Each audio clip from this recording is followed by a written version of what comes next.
السلام علیکم ورحمۃ اللہ تعالی وبرکاتہ۔ امید ہے آپ حضرات خیریت سے ہوں گے۔ آج میں آپ کے سامنے ایک بہت ہی اہم ٹاپک لے کر کے آیا ہوں۔ اس ویڈیو میں ہم آپ کو بتائیں گے کہ فسق کیا ہے، فاسق کون ہے، فسق کے کیا مرتبے ہیں، فاسق کے کیا درجے ہیں، اور ساتھ ہی ساتھ ہم یہ بتائیں گے کہ کیا فاسق انسان ایمان سے خارج ہوتا ہے یا نہیں۔ چلیے ہم شروع کرتے ہیں اپنے ٹاپک پر۔ میں آپ کو بتاؤں کہ سب سے پہلے میں آپ کو بتاؤں کہ فسق کس کو کہتے ہیں۔ گناہ کبیرہ کا کام کرنے کو فسق کہتے ہیں، اور گناہ کبیرہ کے کرنے والے کو فاسق کہتے ہیں۔ اور فاسق کے 3 درجے ہیں۔ پہلا درجہ جس کو فسق تغابی کہتے ہیں، دوسرا جس کو فسق انہماک کہتے ہیں، تیسرا جس کو فسق جحود کہتے ہیں۔ ہم تینوں کی تعریف پڑھیں گے اور سب کے حکم کو ہم جاننے کی کوشش کریں گے۔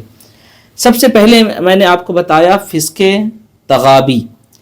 فسق تغابی اس کو کہتے ہیں کہ جو شخص کبھی کبھی گناہ کبیرہ کا ارتکاب کر لیتا ہو اور اس کو برا جانتا ہو تو ہم اس کو فسق تغابی کہتے ہیں۔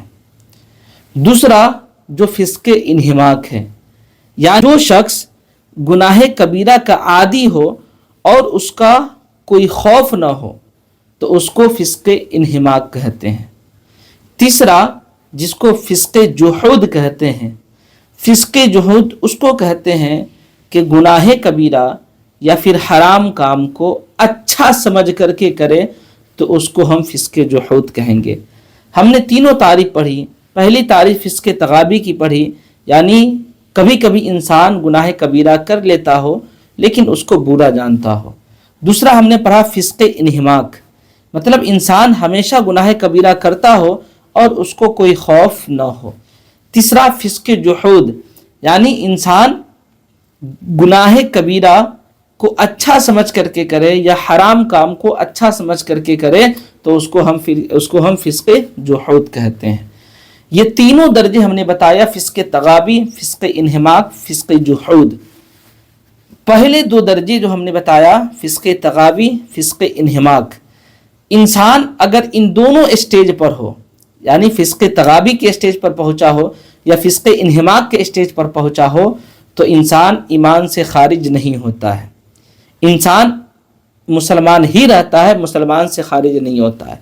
لیکن جیسے ہی انسان فسق جحود کے درجے پر پہنچتا ہے فوراً انسان ایمان سے خارج ہو جاتا ہے۔ اس کی وجہ یہ ہے کہ انسان فسق جحود میں جب گناہ کبیرہ کا کام کرتا ہے تو اس کو اچھا سمجھ کر کے کرتا ہے، اور غلط کام کو کوئی انسان اچھا سمجھ کر کے کرے تو پھر وہ انسان کیا ہو جاتا ہے؟ ایمان سے خارج ہو جاتا ہے۔ فسق جحود میں انسان کافر ہو جاتا ہے، لیکن فسق تغابی اور فسق انہماک میں انسان مسلمان ہی رہتا ہے، ایمان سے خارج نہیں ہوتا ہے، اگرچہ وہ انسان گنہگار ہوتا ہے۔